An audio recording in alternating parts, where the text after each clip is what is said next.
without like any real, preparation for that specific moment. But I mean, you got to train people for that. So how did this? So what do you think about uh, the sort of effort to arm teachers? Is that something you would be in support of?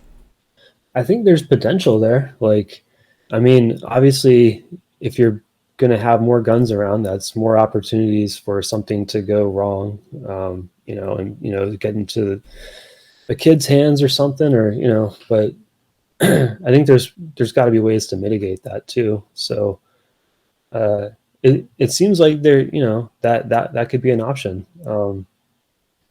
Teachers that are interested in having, uh, in being armed and going through some kind of training so they know what they're doing and you know how to like safely secure that firearm and whatnot. Um, and of course, you have to like make sure that maybe they go through some kind of like enhanced background check process to make sure that they don't have like psychological problems where they're going to potentially lose it or something and become get mad at some kid being a jerk. I don't Sure, know. sure. But yeah, I mean, and the other thing is, and this is kind of like broadening out to just policy in general is a lot of this stuff seems like decisions that can or maybe even should be made on a more local level, Mm, like like school districts or counties or states, like let push that decision making down for how to respond to this stuff and then see what works in places and other places with stuff that's not working they can learn, like that's kind of like that whole decentralized command type of system. all right. So, and I think that is a useful approach for a lot of issues that you know it seems like there's often a default response is to go to like the highest level, whether Yeah. it's the Supreme Court or whether it's Congress or executive orders from the president, and just like do this top down approach. But that seems like it's more brittle, more prone to like out of touch or uninformed decisions because they're just further removed from the actual issues at hand. um, and also it's like trying maybe to apply a one size fits all solution to what can be very like different regions and cultures, like subcultures in the country. Like Right. there's something to be said about self governance and like trying to like push self governance down to the lowest levels that it reasonably could be Right. implemented. But Yeah, yeah, I'm also in favor. I'm in general in favor of that with most kinds of policy decisions.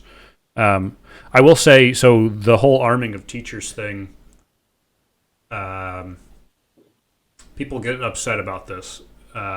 Say, I'm an educator. I shouldn't have to be, a policeman too, or they don't. I just want to teach kids. I don't want to have a gun. And I think like the way that I would feel comfortable about it, and the way the argument that I've heard that seems to make sense to me is nobody would force you to do anything.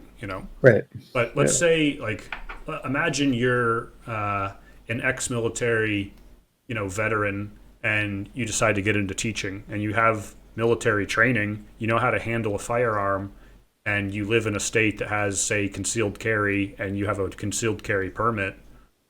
Are you really suggesting that that person and the school and the children at that school would be safer by that person not having a gun?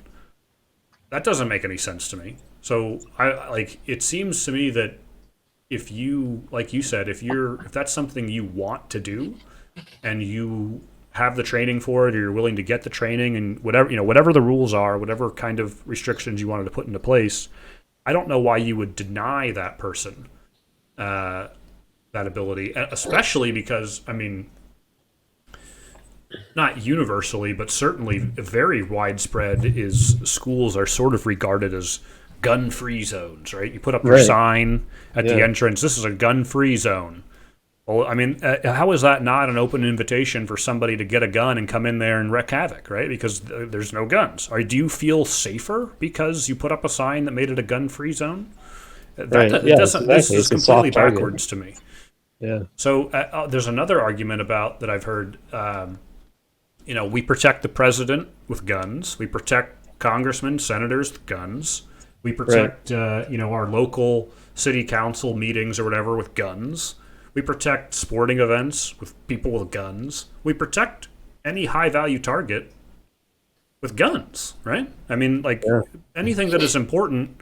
And maybe you don't think it should have to be like that. You're upset at the way that the world works and that this is the reality that we live in. And I might agree with you, but that doesn't change the reality, right? Right. So, I mean, anything that is of any amount of value, whether it be at the state level or federal level, you talk about, government buildings or military bases or, I don't know, some kind of area where there's technology or even data centers. I mean, like we protect things with protective instruments that are of value to us. It seems completely backwards to me to mandate that you cannot protect children with guns.